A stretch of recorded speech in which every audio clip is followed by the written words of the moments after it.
Let's talk brow correction.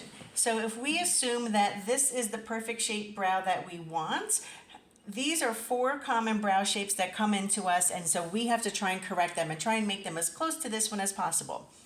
Many times it's not about taking anything away, it's about adding, and that's why the pomades are so important. So when your client lays down for their total brow service, you're going to map them with the mirror. It's really important. So when you start taking this part away, they can see why you're going to want to, or why they want to say, why don't I have an arch, and their brow goes straight across. You're going to be able to show them why they can't necessarily have an arch in one session. Many of these brows, if possible, I would definitely give them the Enhanced Growth Serum to try and correct these brow shapes and get some hair growing. If they don't grow any hair at all anymore, then pomade will be their best friend. So let's make our total brow line. So these are the 4 most important lines in that brow. It's what actually creates the shape. So let's say it starts here. And then because this is their brow, we can't really take anything out because it's only about 1 row of brow hairs. We're going to start here and we're going to go up into the brow and arch and angle down. And same thing, we're going to go up to the arch and then angle down. So according to what they have in their brow hairs right now, we can see that, all right, even though it's straight, it's not really that bad. So for the minimalists, we would just take a couple strokes of the pomade and kind of just give them that little bit of arch if that's really what they wanted, and like maybe 1 row of hairs there, and then some hairs here to kind of complete that bottom part of the brow, and then some hairs there to make it a little bit more even. The more even it is in the beginning of the brow to the arch, the more you'll see that arch shape. The arch really, it's an illusion. It's having the hair here that kind of creates that arch. And then I would just blend a few strokes of that. Most women are not going to completely fill in their brows, and that's totally fine. But if we can get them to go 1 hair more on the top part of the brow, and then 1 row of hairs more on the bottom part, they're going to get a much more complete brow. The second type of brow that we see a lot of is the tadpole brow. So this can be very scary when you see it because really we can't take too many hairs off of it. We can't change this shape too much, but we do have an abundance of hair here that we can change. So if we make our lines, so where do we start here? I don't know, it can be a little scary. So let's say we know this whole thing can't be stay here because it's so out of alignment with the rest of the brow, and we can't change this part at all because it is so thin. So sometimes I will start kind of at the beginning, like I go where the arch is. I'm like, okay, well, we definitely want to keep that arch. So maybe let's make this the top part and then angle down. And then here I could see, all right, well, we're going to make this the top part and then angle down. So as we see, so if this person never fills in their brows, I will probably be very conservative in removing this part and then also with this part, because we don't want to make their brows any smaller necessarily. If they fill in their brows a little bit, then we can be a little bit more aggressive here. And if they are going to give themselves this full brow, then we can definitely get rid of some of the hairs. So what would we do here? First, we would sugar this part out, and look how much better it already looks. And I would probably trim some of those hairs depending, and I might get rid of those 2 hairs right there.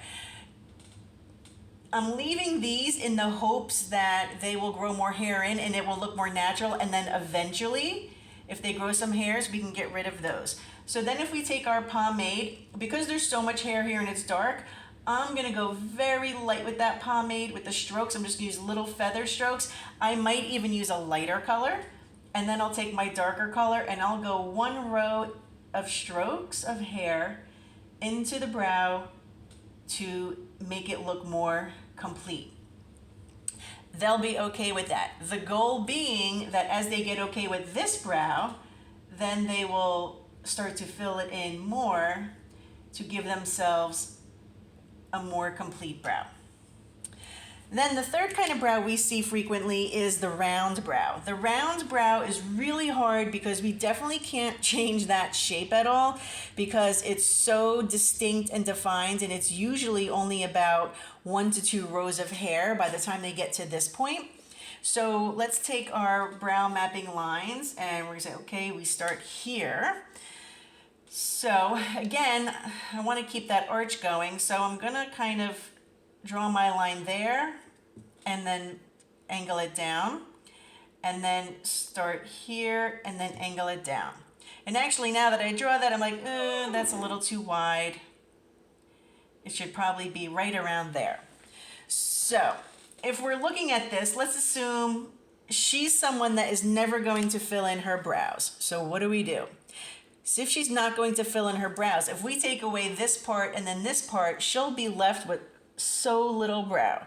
So what I might do is I might take away a little bit of this, 1 row of hairs right there, that's it, 1 row, and then maybe a couple of those hairs to make the brow a little bit more in alignment. But then there's really not too much you can do here. If she's gonna fill in her brow using the pomade, at least a little bit, I'm gonna be a little bit more aggressive and I'll get rid of 2 or 3 rows. So this gives her a little bit of a starting point, so then she can kind of fill in there with a couple of strokes and then at least 1 row of little brush strokes to complete her brow. And maybe leave those out, like don't fill them in so much. And then as she gets more comfortable, we're definitely going to then get rid of that. And look, it's really not that bad of a brow. If you think about, maybe we'll get rid more of a few of those. We'll leave some so it's not totally empty. And then you put in at least 2 rows of feathered pomade brow strokes. And then we're so much more in alignment. The fourth kind of brow that's really common is the meat cleaver brow. And so you can see there's a huge patch of hair here, and then it goes into a couple rows of hair, and it usually has a very steep arch in it. So let's say we were going to make our first line there. That's where the middle of the beginning line of their brow is. And I don't want to keep all of this, but I'm not going to get rid of it either. So again, I go back to the arch, I kind of come back over and say, okay, we don't want to get rid of the arch because that's in a decent place. But we're going to come up here, our first line, and then angle it down. And then because this is big, I'm not going to freak her out all at once. I'm going to come to here and then angle it down. So what do we see? We can see that this part right here is what's really missing. And so even if we just fill that in a little bit, it makes it look so less of a hole right there.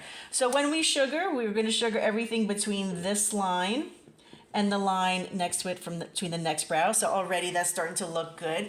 Now, if this woman never filled in her brows, I would probably remove about 2 to 3 rows of hair, depending, how it looks. And that would bring us to about there. So the goal of removing this is that this hole will look less dramatic. But since, let's say she's going to really fill it in, we're going to sugar that off. And then we're going to start filling in. And you'll probably have to cut and sugar those hairs at the top of that big meat cleaver part. And then we just fill in that gap with the pomade. And you always want to show them when you're filling in so they can see what to do and just how little pomade you really need. Where they have hair in here and there, you're going to use a lighter color or very, very few light strokes and blend it in. And then you will use maybe a darker color where it's much more sparse and less hair, and then blend that in as well. And then you can kind of get rid of some of these. You may or may not need to leave some of these, but especially if they're someone who fills their brows in, you can definitely get rid of those. And that's how you turn all those different shapes into the ultimate brow shape for total brow.